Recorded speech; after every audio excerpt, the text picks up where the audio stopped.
Thank you very much. All right, so the title of this that Philip gave me to work with was Empowering Our Children to Master the Art of Friendship. So basically, what can we as parents, educators, people who interact with children, what can we do to help our kids be more effective um, in building those friendships? Because research says that kids who have at least one good friend are going to do better academically. So the skills that we're really looking to develop in our kids are the ability to regulate their own emotions, the ability to recognize other people's emotions and kind of take their perspective, the ability to show empathy, to offer sympathy and offer help. Um, Kids make friendships who are secure in themselves, um, that they trust people. So helping kids to develop that healthy trust, conversation skills, cooperation, negotiation, um, the ability to apologize, because it's one of those things. We'll sit there and we're going to make mistakes. And so the ability to make an apology, but then also to make amends, to fix things where we can, and then understanding and forgiving other people's emotions or mistakes. Sorry. Next slide.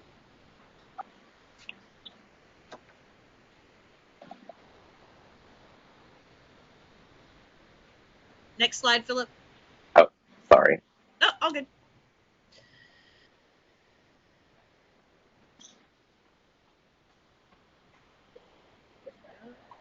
Do you want to go to the next slide? Yep.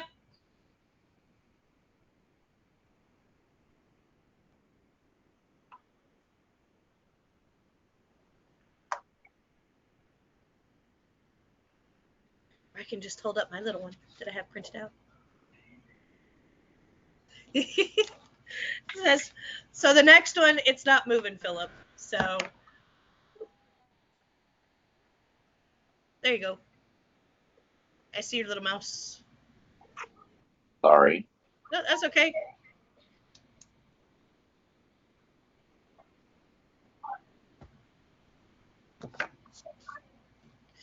So we're on the help children understand and recognize emotions in themselves and others slide. No, not yet. Uh, we're on the how can we help our children to develop these skills? Which that's just the next one. The third one is we can just skip to that one. So basically, the question for this whole thing is how do we help kids develop those skills that they have, or maybe develop them further if they have them, or develop them if they don't have them? So the third slide is, if you can go to the third one, Philip. Basically, kids learn by observing adults, right? If we are demonstrating good social skills like active listening, politeness, cooperation in our interactions with others, then we're modeling those types of things. So I sit there and I always say, kids are always watching you. Like, it doesn't matter if you want them to pay attention to what you're doing or not. We all know that time when you're driving and you get frustrated and maybe some sailor language pops out, and that is now their new favorite word. It's the same kind of idea, but to the positive. If we're showing understanding and modeling our thinking, it's kind of like a teacher technique where I noticed that this, while you're thinking, wow, it's a little frustrating. We've been waiting in line for a while, and talking through just those normal things of, I bet they're really busy today, and I bet the person behind that cash register is kind of flustered and frustrated, and they're probably having a bit of a rough time today. So let's be extra nice when we get up there. Hi, how are you doing today? I hope you're having a great day. That sort of thing. Um, and also we model that in when we're listening to our kids. It's like, oh, not now, not now. But the truth of the matter is, I always fuss at my husband. I was like, I know you don't want to hear about Fallout 4 again because you've heard about it, but if you listen to him talk about what he wants to talk about now, he'll talk to you about the things that you want him to talk with you about later. So building that, that's part of that, building the trust, and also just like active listening. So it doesn't matter if they're talking to you about that one part of the Barbie movie for the 50th time. You want to, yeah, I remember you've said you really liked that part, and you like it because of this, and so modeling that for them. That also comes with authoritarian versus authoritative kind of parenting styles.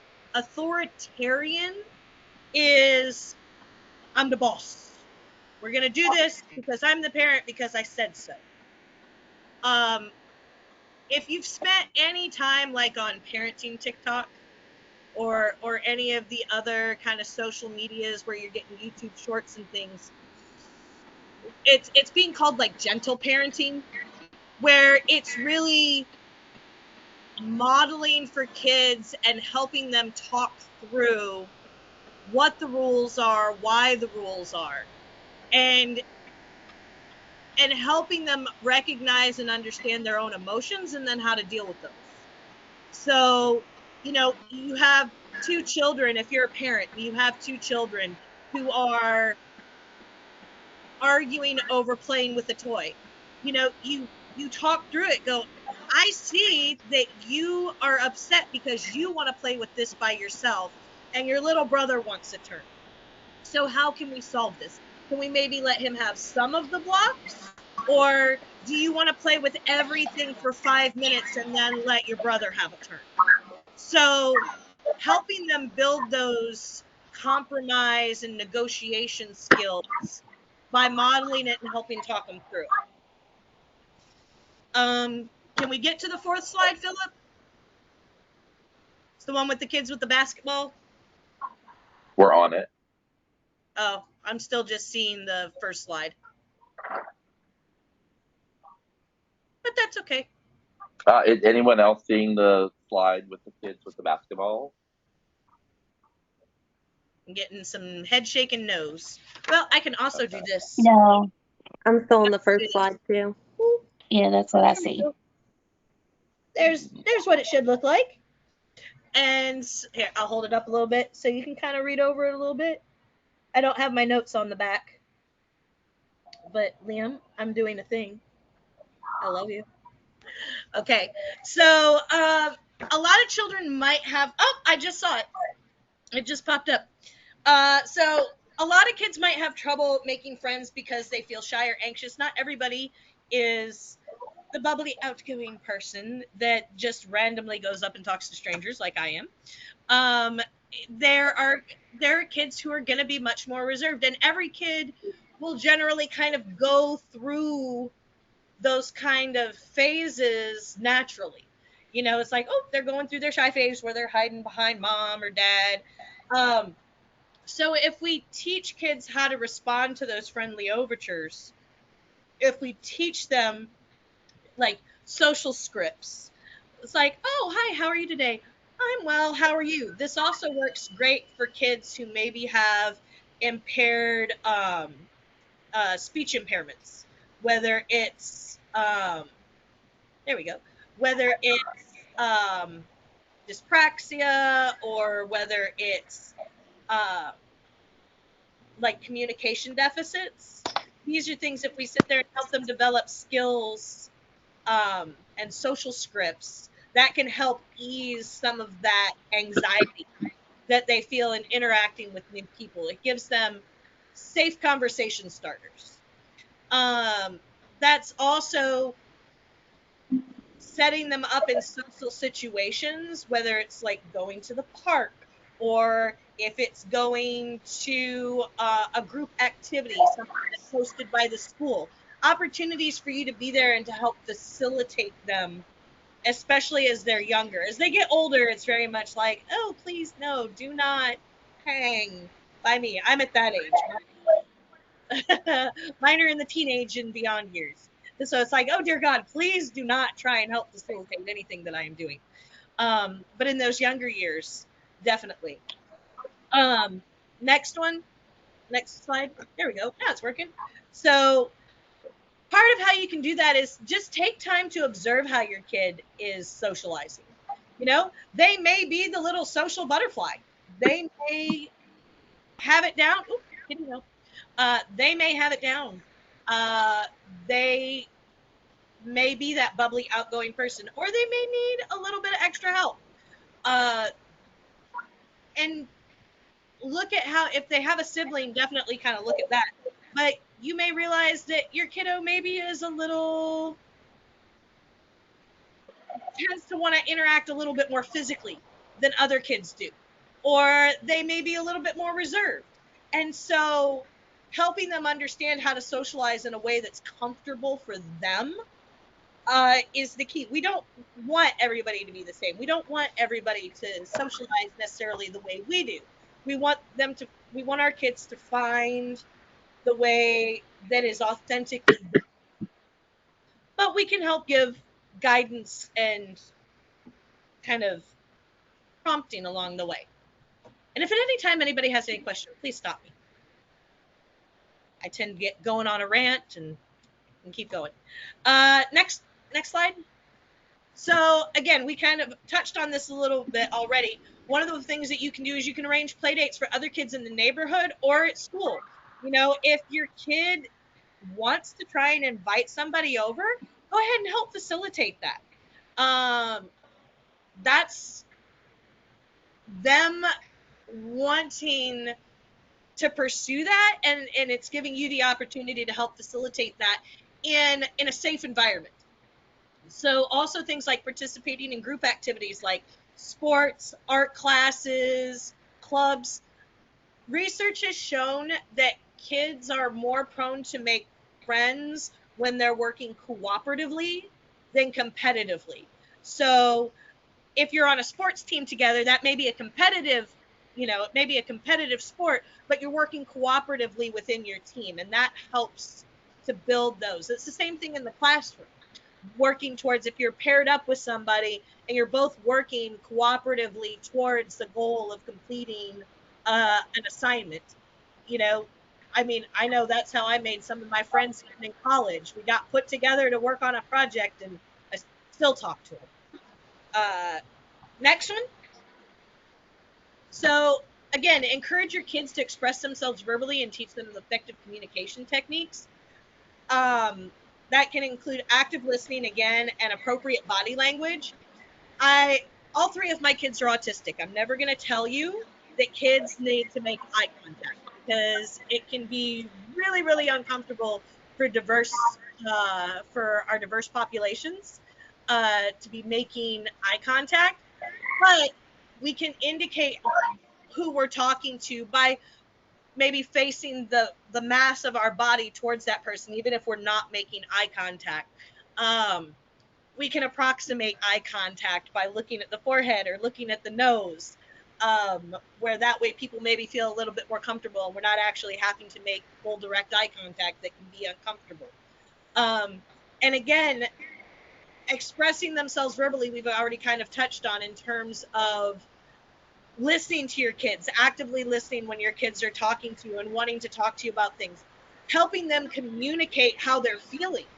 So that idea of being able to effectively communicate, I don't really want to play this right now. I would rather play this or this. Being able to effectively communicate is kind of that bedrock of making sure that their needs are met in the friendship, because we don't want to just have kids that just do whatever anybody is suggesting, because it's like, oh, well, I just want to be cooperative. We want them to have some agency in what they're doing as well. Okay, next one.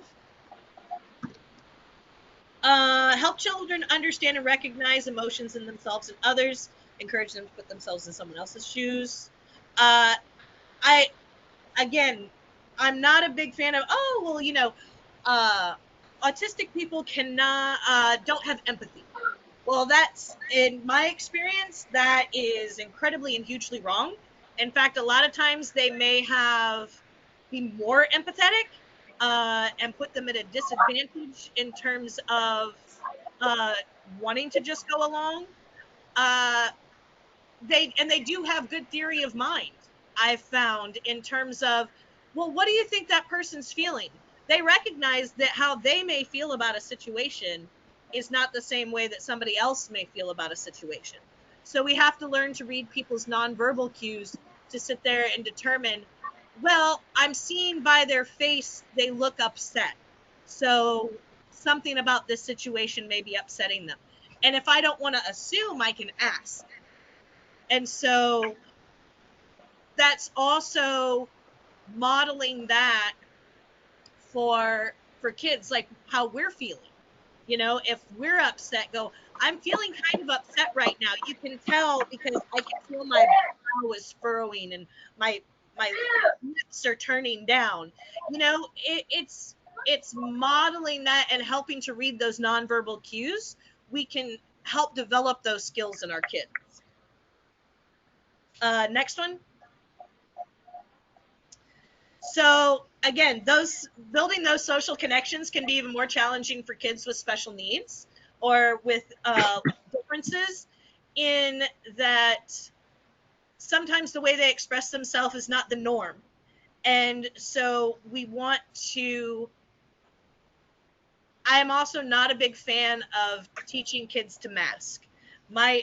In terms of, again, if they're autistic and they have stims, things like flapping their hands or spinning or things like that, it's ways for that. Those are ways for them to self-regulate, um, and we don't want to take those away.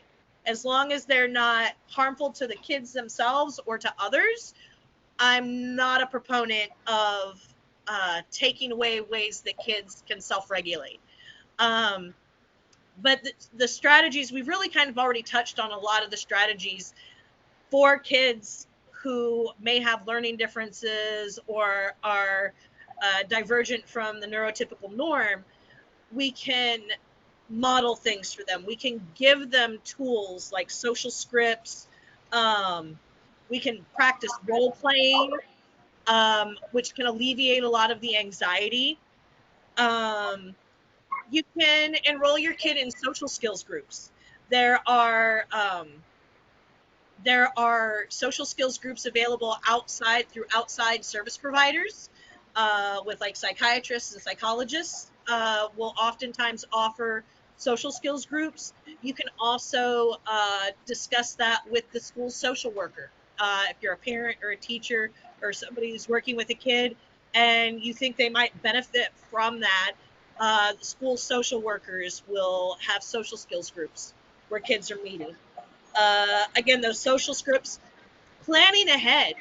So if you have making sure, like, if you have a kid who maybe has some impulse control issues, they have ADHD, they are maybe tend to get a little extra wound up and can get a little too physical. We're going to put up the swords and play battle axes. And that's not maybe something that we want to have out during our play date because we know what direction that goes down. So planning ahead, sitting down and talking with our child before the play date happens or before groups happen and go, so what are the things that we like to do? And then if you're in a classroom, say, groups together with shared interests. Who wants to play Candyland? Oh, wow, all these people like to play Candyland. Okay, let's set these up because that's a shared interest. Who wants to draw pictures? We're set them up as a shared interest. And the same thing, we can do the same thing with our play dates as, what are some things you might like to do with your friend when they're over here? Oh, I'd like to play a game, or I'd maybe like to play blocks. And we can come up with a couple different ideas, and then we can present those options, and then also say, what are we going to do if our friend doesn't want to play anything that we thought they might like to play? well, what can we offer? How can we sit there and how can we handle that? And that can be in terms, so that's almost like kind of direct instruction. And again, we want to promote cooperative activities versus competitive activities to help build those friendships. And then afterwards, you can kind of debrief with kids. Go, hey, like if you had the play date over at the house. So what went well? What didn't go so well? What are things that we maybe learned that we can do different next time? Uh, and sitting there and building that capacity. So next slide, Philip. So how can we help our children build inclusive friendships? So we've sat there and talked about what we can do as parents or teachers of kids who are neurodivergent, but what can we do in terms of building inclusive friendships for everybody? So my kid is just your typical kid, or my kid is neurodivergent. What are things that we want to do to help build feelings of inclusivity and make sure that we're not being prejudiced or exclusionary? Um, those that's really essential in terms of continuing to promote empathy. Um, we are, as humans, we are programmed to be wary or concerned of things that are unfamiliar to us. And so building friendships with people who have different backgrounds than us is a way to sit there and build a, sounds cheesy, but build a better world where we better understand uh, and can empathize. You know, you'll sit there and see people who will have one very stereotyped view of a population until they get to know somebody from that population, and then it's like, oh, well, that wasn't at all how I had that in my mind. And that's how we build that open-mindedness, and we want to help our kids do that as well. So next one.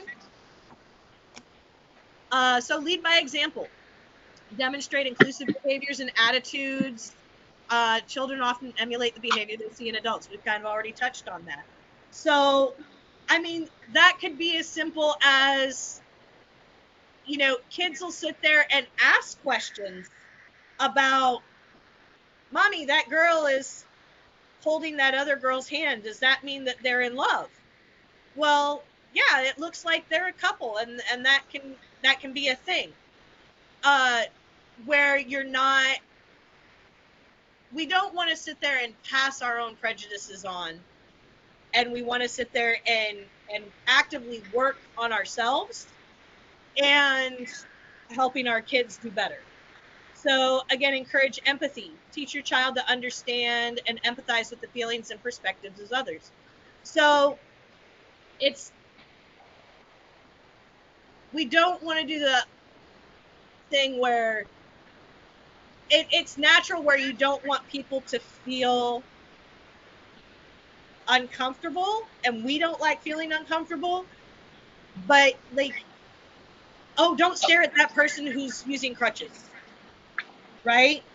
It, people use aids and devices. People will have hearing aids. People will be in a wheelchair, and that's part of the diversity of the human condition. Is there are people who will use a wheelchair. There are people who use crutches. There are people who may be blind and have a service dog. Um, these are all things that maybe are not as common for us to see depending on where we're out and about. And there are ways for us to have that become to where it's not, I guess novelty isn't the right word, but where it's not uh where it's not something that it's just like, that's just how they get around. Which comes to the next point of exposing them to diversity. Um, which ways that we can do that is when we're out and about, we're naturally going to encounter the spectrum and the diversity of humankind, generally speaking, while we're out and about. And so being out and about in the world with our kids is one of the ways. But we can sit there and in terms of like cultures, we can go to like the Greek festival. You know, we can sit there and go to uh different uh things that are put on by the PTA where we're going to run into other people from the school that maybe we don't always interact with. And again, with different abilities. Next slide. Kind of already touched on this. Address stereotypes and prejudices. Those get uncomfortable. And if you're not sure how to have those conversations, there are great resources. We give resources at the end of this and some of the sources. Um, and that means a lot of having to look inside ourselves too and address our own prejudices and stereotypes that maybe we're not aware of, and taking a moment to think about that before we necessarily answer back a question to our child. Encourage inclusive language, and avoid using derogatory terms. It can be really easy in the age of um, social media and YouTube videos to sit there and be exposed to that kind of language. Where I remember I had a situation where my oldest was, um, I was having a discussion with him and one of his teachers, and he used a slur for a gay person. And I went, whoa, time out. Where have you heard this word before? And he's like, and I was like, and what do you think that word means? And he's like, well, it means a stupid or an ignorant person. And I was like, where have you heard it used in that context? And he's like, well, I watched this YouTuber and he uses it. And I was like, no, no, no. So here's what that word means, and here's how it's used. And if you could have seen his little sixth grade face crumple because he was aghast that he had used a word that meant that, because he had used context clues based on how the person was using it in this YouTube channel to determine what he thought it meant. And when I told him what it actually meant, he was aghast. And so we need to be careful about the social media that our kids are consuming, and also ask those kinds of questions. If somebody uses that, I mean, derogatory language is rampant. Um, and we need to make sure that kids understand why it's not acceptable and what the actual meaning of those words are and the history of what makes it derogatory. And again, inclusive play dates. You know, if you have that kid who, if you have this, if you have a kid and they're going, you know, little Timmy just really doesn't seem to have any friends. And if they mention, well, would you like to have little Timmy over to have a play date? Encourage your kids to make friends with the oddball, because it really, and I'm a little, you know, I have a little bit of prejudice on my side because my kids are the oddballs, but they're so much fun. They really, really are. And people miss out on that and on the awesome kids that they are, because they may flap their hands, or they may go into a little spinny thing, or they may want to talk for 45 minutes about Fallout 4, um, just rampantly. But encourage them, and you can work with, and believe me, the parents of those kids are going to absolutely adore you for including their kid. Next one. So again, celebrate differences, emphasize the beauty of diversity. This is the entirety of the human condition. You know, part of what makes it so awesome is the fact that we're different, and it gives us different perspectives. And how boring would it be if we were all the same? Promote inclusion in your extracurricular activities, and use storytelling. Books can be, if, say, for example, when you go out, you're not running into the gamut of the human experience when you're out and about and doing your. Sorry, my cat just knocked something down. Um, uh, you don't always. Maybe you're not running into the diversity of the human experience where you live. There is a wonderful resource called "We Need Diverse Books." It's a program that focuses on accurate and positive representation of the whole of the human experience, different cultures, different abilities, different social classes and structures. And they're an absolutely fabulous resource, from picture books up to chapter books, no matter where your kids are, on really helping to see things from other people's perspective. Absolutely adore them. Next slide. Oh, and that's we're kind of at the end. These are some of the sources. If you want some additional, I think Philip is going to go ahead. Well, we're reposting the thing so you can grab them there. But also, if anybody wants a copy of the PowerPoint, so there's clickable hyperlinks, Philip can get that to you. But does anybody have any questions for me? I don't have any questions, so to say, but I do have a comment just to make based off of Yeah. what you were speaking about. So, like, just for instance, just to throw another instance out there. So, my son is 7, but I'm also now officially considered the under tutor for a special needs child. So, she's 17, but she'll never be able to, live on her own or anything like that.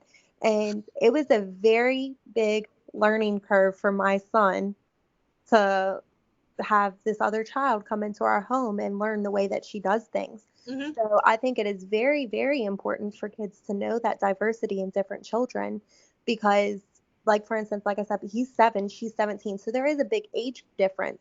However, mentality wise, there's not.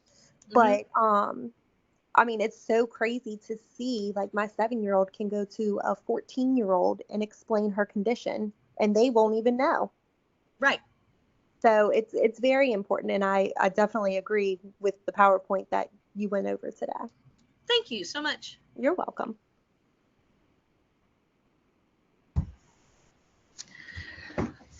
Ms. Chair, I wanted to say thank you.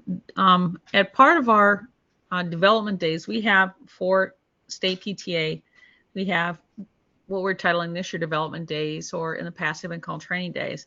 And one of the topics, because National PTA has been ramping up and putting new resources on their website for all of us, it's Introduction to DEI, because National is going to change and give us more, require our states now to do DEI plans that will, and be thoughtful about how we're going to put in place programs in our schools. So what I really liked when you put in the building inclusive friendships, because it came to me, I know I have some unit leaders who are unfortunately resistant.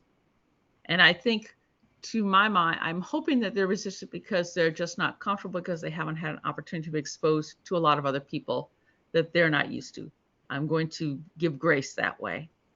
But I thought to myself, and I put it in my notebook here, that when I get the slides from Philip, I'm going to talk about and frame it in that, what do you want your children? And the modeling was perfect when you said that.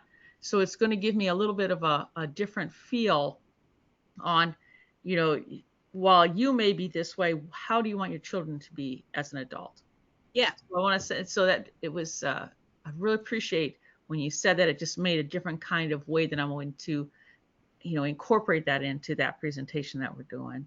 Thank So you so thank much. you. Thank And you. I see you use on our sleeves. We're actually now an education partner with On Our Sleeves. We signed a formal MOU with them. I absolutely love theirs. So I was excited to see that on your resource slide. Wonderful. Thank you so much.